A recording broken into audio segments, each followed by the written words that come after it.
లోహస్వరూపంగా మార్చారు. ఇది ఇక్కడ విశేషం. లోహపు శనగలు మొలయబెట్టినా అవి మొక్కరావు కదా. చూడండి, ఆ విపత్తులు పోగొట్టడానికి ఆ గురుగ్రహంతో వచ్చే వాటిని మొలకెత్తడానికి వీలు లేనటువంటి లోహస్వరూపాలుగా మార్చేశారు స్వామి. అది శ్రీవారి ఇక్కడ ఒక సంకేత రూపంలో నీకు తెలియజేశాడయ్యా శంకర భట్టు అని తిరుమలదాసు అంటున్నాడు. శ్రీపాదుల వారు తమ యొక్క దివ్య మనస్సులో వీక్షించనటువంటి వస్తువు ఏది కూడా ఈ సృష్టిలోకి రాదు, సృష్టిలో లేదు.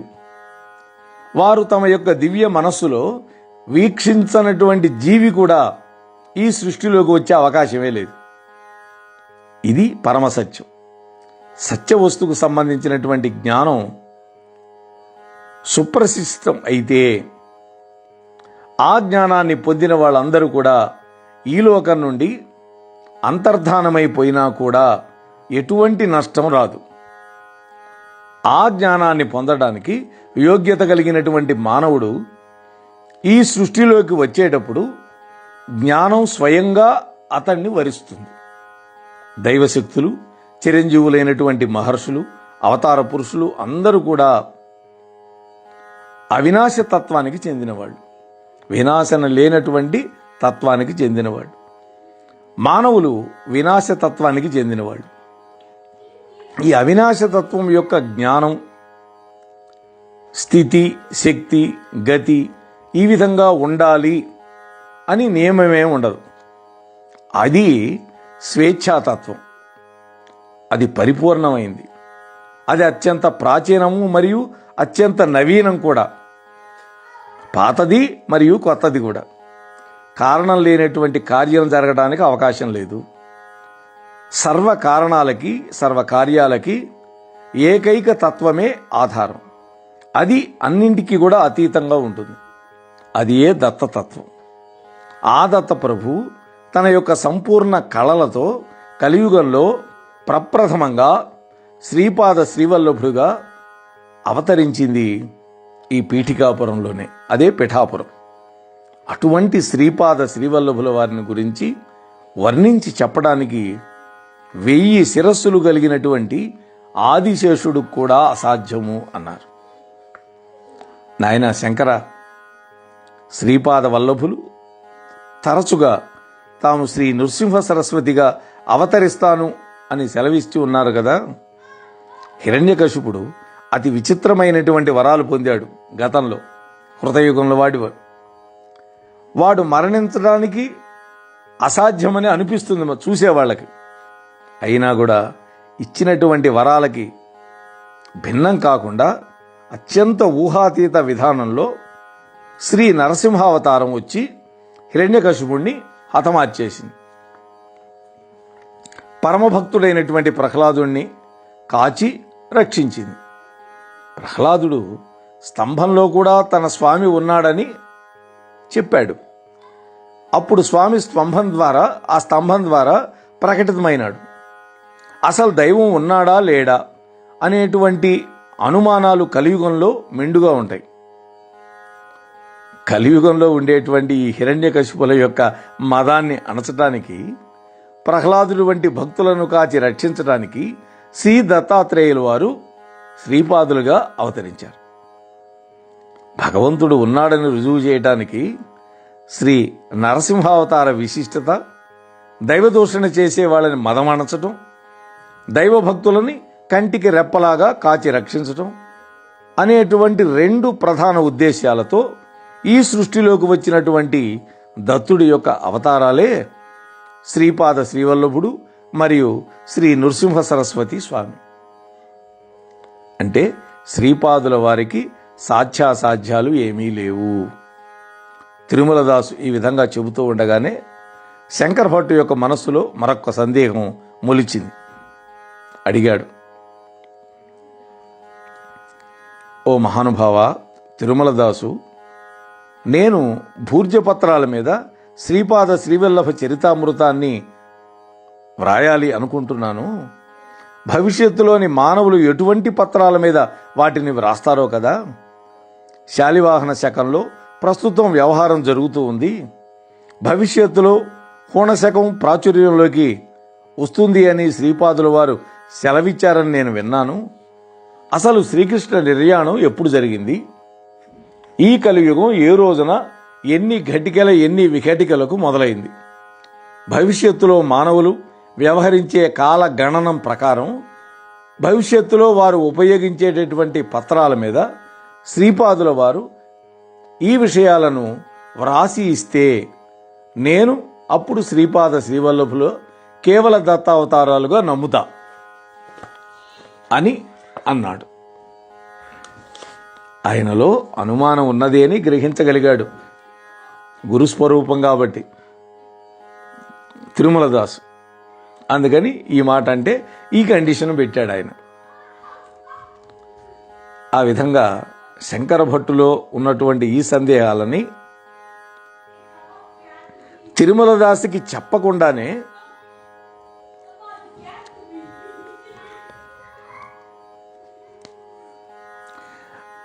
మనసులో వచ్చింది ఈ ఆలోచన. కానీ తిరుమలదాసుకి చెప్పకుండానే శంకర భట్టు మధ్య మధ్యలో వారు చెప్పేదాన్ని ఆలకించేటువంటి ఒక భంగిమని కనపరుస్తూ చిరునవ్వు నవ్వుకుంటూ ఆ లోహపు శనగల వైపు చూస్తూ ఉన్నాడు శంకర భట్టు. ఇంతలో తిరుమలదాసు యొక్క గొంతు బొంగురుపోయింది. మాట మాట్లాడటానికి శక్తి లేకపోయింది. శ్రీపాదుల వారి చరిత్రాన్ని ఆలకిస్తూ ఉన్నటువంటి శంకర భట్టు వినలేనంత భయంకరమైన ధ్వనిని చేశాడు.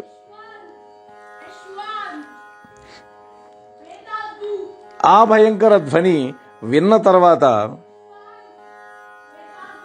ఈ శంకర భట్టుకి ఇంకా ఏ శబ్దం కూడా వినలేనటువంటి బ్రహ్మచెవుడు వచ్చేసింది. ఆహా! క్షణంలో శంకర భట్టు చెవిటివాడుగాను తిరుమలదాసు మోగవాడుగాను మారిపోయారు. తిరుమలదాసు నోట్లోంచి మాట రావటల్లా, ఒక శబ్దం మాత్రం వినపడింది ఇద్దరికి. ఆ శబ్దం తర్వాత శంకర భట్టు చెవిటివాడైనాడు, తిరుమలదాసు మోగవాడుగా మారిపోయారు. తిరుమలదాసు ఏదో చెప్పడానికి ప్రయత్నించిన మాట మాత్రం రావటల్లా నోట్లో నుంచి. నేను వినాలి అనుకున్న చిన్న ధ్వని కూడా వినపట్టల్లా శంకర భట్టు అంటున్నాడు. అప్పుడు శంకర భట్టు మనస్సులో ఆలోచించాడు. రాకూడనటువంటి సంశయం నాకు వచ్చింది. అంటే స్వామివారే గనక ఉంటే నేను ఏ ఆకుల మీద రాయాలనుకుంటున్నానో అవన్నీ రాయాలి అని అన్నాడు కదా. అనుమానం వచ్చేసింది కదా. సంశయాత్మ వినశ్యతి అని భగవద్గీత కూడా చెప్పింది. ఎప్పుడైతే సంశయం వచ్చిందో దాని పర్యవసానంగా శంకర భట్టుకు చెవుడొచ్చింది. కొంపదీసి ఈ చెవుడు నాకు శాశ్వతంగా రాలేదు కదా, హతవిధి, ఇప్పుడు నేనేం చేయాలి అని పరిపరి విధాలుగా ఆలోచిస్తూ ఉన్నాడు. ఇంతలో నైవేద్యం కోసం ఉంచబడి ఇందాక మనం చెప్పుకున్నామే ఇనప గుగ్గేళ్లుగా మారిపోయినటువంటి శనగలు ఆంధ్ర భాషలో శ్రీపాదరాజం శరణం ప్రపంచే అనేటువంటి ఆకారంలో నిలబడ్డాయి. అంటే తెలుగులో మనం రాస్తే అక్షరాలు, ఆ అక్షరాల ఆకారంలో ఈ శనగలన్నీ ఉండిపోయినాయి, ఈ ఇనప శనగలు. వాటిపైన తెల్లటి చిన్న పత్రం కనపడింది, ఆకు. మేము చూస్తూ ఉండగానే ఆ ఆకు పెద్దదవుతూ ఉన్నది. ఆ ఆకు దీర్ఘచతురస్రాకారంగా తయారైంది. భూర్జపత్రం కంటే చాలా చాలా తక్కువ మందం కలిగి ఉంది. పూర్వం గ్రంథాలని ఈ భూర్జపత్రాల మీద రాసేవాళ్ళు, తాటాకులు లాంటివి. ఆ ఆకును ముట్టుకున్నప్పుడు మృదువుగా ఉంది. నలుపు రంగు కలిగిన అక్షరాలు అత్యంత సుందరంగా ఆ ఆకుల మీద రాయబడుతూ ఉన్నాయి. అవి ఏమున్నది? లిపి తెలుగు భాషలో ఉంది. శ్రీకృష్ణ నిర్యాణం క్రీస్తు పూర్వం 3102వ సంవత్సరంలో ఫిబ్రవరి నెల 18వ తేదీన రాత్రి సమయంలో 2:27:30 అని రాసింది. ఇది ప్రమాదినామ సంవత్సరం చైత్రశుద్ధ పాడ్యమి శుక్రవారం అశ్విని నక్షత్రం శ్రీకృష్ణ నిర్యాణం తర్వాత కలి ప్రవేశించింది అని రాసింది. అంటే మన వ్యవహారంలో చెప్తే ఫిబ్రవరి నెల 18వ తేదీ అని, కానీ మన తెలుగు సంవత్సరాల ప్రకారం అయితే ప్రమాదినామ సంవత్సరం చైత్రశుద్ధ పాడ్యమి శుక్రవారం, అంటే ఉగాది రోజు. ఆ రోజు అశ్విని నక్షత్రం. అప్పుడు శ్రీకృష్ణుడు తన శరీరాన్ని భూమి మీద విడిచిపెట్టి వైకుంఠానికి వెళ్ళిపోయాడు. అప్పుడు కలి ప్రవేశించింది. ఇవన్నీ చూస్తూ ఉన్నాడు శంకర భట్టు. ముచ్చెమటలు పోస్తూ ఉన్నాయి. శరీరంలో నీరంతా చెమట రూపంలో బయటకు వస్తూ ఉన్నది. శరీరం వణికిపోతోంది. శ్రీపాదుల వారు అదృశ్యంగా ఇక్కడే ఉన్నాడు అని శంకర భట్టుకి రూఢి అయింది. అతడు మనస్సులో అనుకుంటున్నాడు, ఏమి నా దురదృష్టం, నేను కురువుపురానికి చేరటం కలలోని మాట. వస్త్రాన్ని ఉతికి ఆరేసిన విధంగా శంకర భట్టును ఉతికి ఆరేయమని తిరుమలదాసుని వారు ఆజ్ఞాపించితే నేనేం చేయగలను? ప్రభు గనక ఆజ్ఞాపిస్తే తిరుమలదాసు నన్ను ఖచ్చితంగా బండకేసి కొట్టి ఉతికి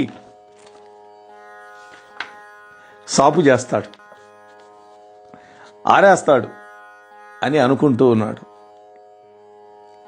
ఆత్మజ్ఞానములని గొప్పలు చెప్పుకునేటువంటి కొంతమంది గురువులు సాధారణంగా బ్రహ్మజ్ఞానానికి సంబంధించినటువంటి విషయాలని తమ శిష్య పరమాణువులకి బోధిస్తూ ద్రవ్యాపేక్ష వల్ల తమ శిష్యులని ప్రశంసలతో ముంచెత్తుతూ ఉంటారు. కలియుగంలో ఎక్కువ మంది అదే పని చేస్తున్నారు. ఇవాళ బాగా డబ్బులు ఇచ్చేవాళ్ళని పొగుడుతూ ఉంటారు. అట్లాగే ఫలానా గురువు చేత ప్రశంసింపబడినాను అనేటువంటి అహంతో శిష్యుడు కూడా సంచరిస్తూ ఉంటాడు. అంతటి ఆ మహానుభావుడే నన్ను పొగిడాడు, ఇంకా మీరే అంతా అని లెక్క లేకుండా ఉంటాడు. ఇట్లాంటి గురు శిష్యులు ఉభయులు కూడా దోషభూయిష్ఠులే.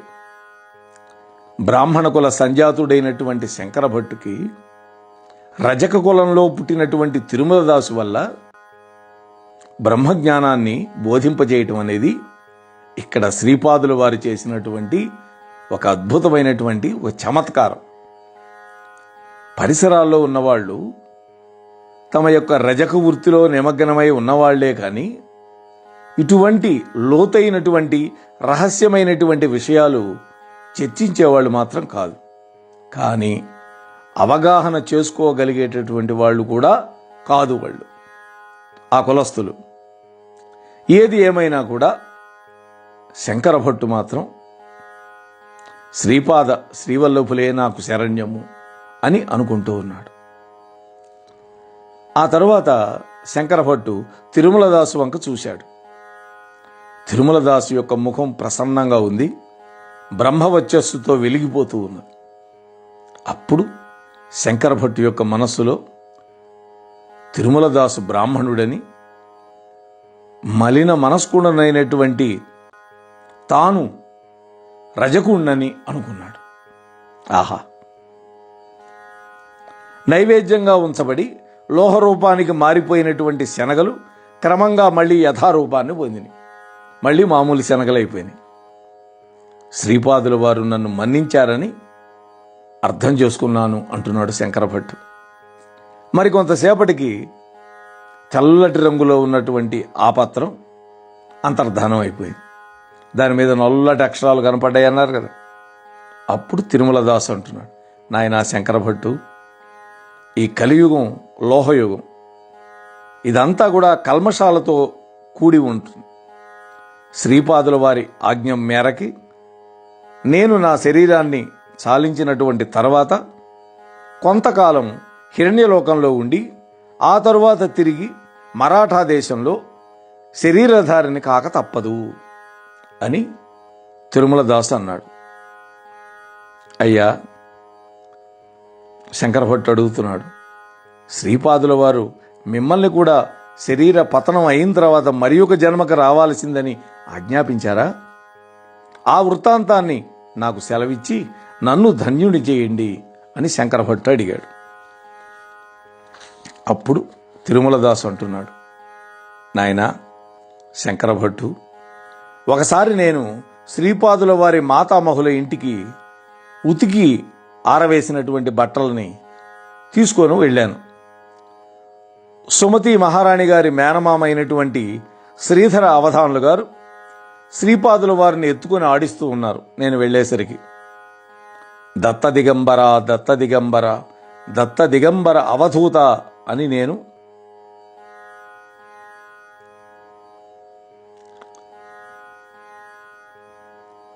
పాడుతూ ఉన్నారు. ఎవరు? శ్రీపాదుల వారు. అప్పుడు శ్రీపాదుల వారు 2 సంవత్సరాల బాలుడు మాత్రమే. వారు కేరింతలు కొడుతూ ఆడుకుంటూ ఉన్నారు. ఆ దృశ్యం నాకు నయనానందకరంగా ఉన్నది. అప్పుడు నేను శ్రీపాద వల్లభ దత్త దిగంబర అన్నాను అని అంటున్నాడు తిరుమలదాసు. అప్పుడు శ్రీధరావధానులు గారు నా వైపు చూశారు. అప్పుడు శ్రీపాదుల వారు నృసింహ సరస్వతి దత్త దిగంబర అన్నారు. తాము సాక్షాత్తు దత్తప్రభువులుగా గతంలో అవతరించానని, ప్రస్తుతం శ్రీపాద శ్రీవల్లభ నామం పైన ఈ లోకంలో ఉన్నానని, తెరమరుగైనటువంటి తర్వాత నృసింహ సరస్వతిగా రానున్నానని శ్రీపాదుల వారు తమదైనటువంటి శైలిలో ఈ విధంగా నాకు అర్థమయ్యేటట్టుగా చెప్పారయ్యా అని తిరుమలదాసు అంటున్నాడు. సమర్థ సద్గురువులే షిరిడీ సాయిబాబాగా అవతరించినటువంటి విశేషాన్ని మనకు చెప్తున్నారు. ఇప్పుడు శ్రీపాదుల వారు అన్నారు అప్పుడు, తాత, నేను నృసింహ సరస్వతిగా మరాఠా దేశంలో అవతరించాలి అనుకుంటున్నాను. తిరుమలదాసును కూడా మరాఠా దేశానికి రమ్మంటున్నాను అన్నారు. అప్పుడు శ్రీధరావధానులు గారి యొక్క నోట మాట రాల. అప్పుడు తిరుమలదాస్ అన్నాడు, ఓ స్వామి, నేను ఎప్పుడు ఏ రూపంలో ఏ జన్మలో ఎక్కడ ఉన్నా కూడా నన్ను మాత్రం దయతో కనిపెట్టి ఉండాల్సిన బాధ్యత మాత్రం మీదే. నాకు మీ యొక్క బాలకృష్ణుని రూపంలో మక్కువ ఎక్కువ అన్నాడు తిరుమలదాసు. అప్పుడు శ్రీపాదుల వారు అన్నారు, ఓ తిరుమలదాసు, నీవు మరాఠా దేశంలో గాడ్గే మహారాజ్ అనే పేరుతో రజక కులంలో జన్మిస్తావు. దీన దళిత దుఃఖితుల సేవలో పునీతుడవుతావు. ధీశిలానగరంలో సాయిబాబా అనేటువంటి పేరుతో యవ్వన వేషంలో నా యొక్క సమర్థ సద్గురు అవతారం రాబోతోంది. నీవు తప్పకుండా యవన వేషంలో నన్ను, నా సమర్థ గురు అవతారం యొక్క అనుగ్రహాన్ని పొందుతావు. నీకు బాలకృష్ణుడి యొక్క రూపంలో మక్కువ ఎక్కువ కాబట్టి గోపాల గోపాల దేవకీనందన గోపాల అనే నామాన్ని జపించుకుంటూ ఉంటావు. నీ మనోనేత్రంలో సదా నేను నీకు దర్శనమిస్తూ ఉంటాను. నీవు ఈ శరీరం పతనం అయిపోయిన తర్వాత కొంతకాలం హిరణ్యలోకంలో ఉంటావు, అంటే బ్రహ్మలోకం, హిరణ్య గర్భుడైన. ఆ పైన గాడ్గే మహారాజుగా లోకహితార్థం పనిచేయి. ఇదే నీకు నా వరం, నా అభయం అని తిరుమలదాసుని దీవించారు అని తిరుమలదాసు శంకరభట్టుకు చెప్తున్నాడు. అప్పుడు శ్రీధరావధానులు కొంతసేపటికి మామూలు స్థితిలోకి వచ్చాడు. అవధానులు గారికి ఇదంతా కూడా అయోమయంగా అనిపించింది. ఇంతలో సుమతి మహారాణి వారి మేనమావ గారిని పిలిచింది. వారికి పూర్తిగా మాయ కమ్యం ఉండటం వల్ల తిరిగి శ్రీపాదుల వారిని సామాన్య బాలకుడులాగా భావించారు. నంద యశోదాదులు, ఆ గోపికలు కూడా అలానే శ్రీకృష్ణుణ్ణి వాళ్ళు ఆయన లీల చేస్తాడు, మళ్ళీ వాళ్ళ మీద మాయపొర కమ్మేస్తాడు, వాళ్ళు తమలో వాడే, తమ కృష్ణుడే, గోపాల బాలుడే అనుకుంటూ ఉండేవాళ్ళు. అలానే ఇక్కడ కూడా లీల చేశారు. అప్పుడు శంకరభట్టు అన్నాడు, అయ్యా, నాకొక్క అనుమానం ఉంది. శ్రీకృష్ణుడు భగవద్గీతలో కర్మఫలాలు అనివార్యమని చెప్పారు కదా, వాటికి నియమ ఉల్లంఘనం కాకుండా శ్రీపాదుల వారు కర్మధ్వంసాన్ని ఏ విధంగా చేస్తారు? అద్భుతమైన ప్రశ్న. ఈ ప్రశ్నకి మరి సద్గురువులు ఏమి జవాబు చెప్పారో మనం రేపటి రోజు మళ్ళీ శ్రీపాదుల వారి దివ్యానుగ్రహంతో తెలుసుకునే ప్రయత్నం చేద్దాం. అంతవరకు స్వస్తి. మోహనవాణి తెలుగు పోడ్కాస్ట్ ఛానల్ని లైక్, షేర్, సబ్స్క్రైబ్ చేయండి. ప్రక్కనున్న గంటను మ్రోగించండి. మోహనవాణి మదిని దోచే